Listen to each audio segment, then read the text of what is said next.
मुकाशफा 4 बाब। इन बातों के बाद जो मैंने निगाह की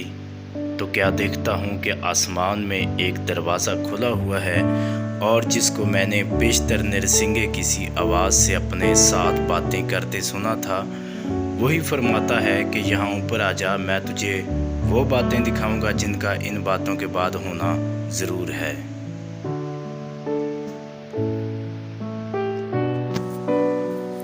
फ़ौरन मैं रूह में आ गया और क्या देखता हूँ कि आसमान पर एक तख्त रखा है और उस तख्त पर कोई बैठा है। जो उस पर बैठा है वो संग जशब और अकीक सा मालूम होता है,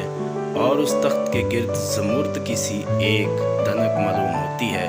और उस तख्त के गिर्द 24 तख्त हैं, और उन तख्तों पर 24 बुजुर्ग सफ़ेद पोशाक पहने हुए बैठे हैं, और उनके सरों पर सोने के ताज हैं,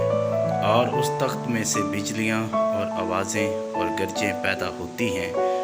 और उस तख्त के सामने आग के साथ चिराग जल रहे हैं, ये खुदा की 7 रूहें हैं। और उस तख्त के सामने गोया शीशा का समंदर बिलौर की मानद है, और तख्त के बीच में और तख्त के गिरदा गिर्द 4 जानदार हैं, जिनके आगे पीछे आंखें ही आंखें हैं। पहला जानदार बबर की मानद है, और दूसरा जानदार बछड़े की मानद, और तीसरे जानदार का चेहरा इंसान का सा है, और चौथा जानदार उड़ते हुए उकाब की मानद है। और इन चारों जानदारों के 6-6 पर हैं, और चारों तरफ और अंदर आंखें ही आंखें हैं, और दिन रात बगैर आराम लिए ये कहते रहते हैं कि कदूस कदूस कदूस खुदावंद खुदा कादिर मतलब, जो था और जो है और जो आने वाला है। और जब वो जानदार उसकी तमजीद और इज़्ज़त और शुक्रगुजारी करेंगे, जो तख्त पर बैठा है और अब्दुल अब्बाद ज़िंदा रहेगा, तो वो 24 बुज़ुर्ग उसके सामने जो तख्त पर बैठा है गिर पड़ेंगे और उसको सजदा करेंगे, जो अब्दुल अब्बाद ज़िंदा रहेगा,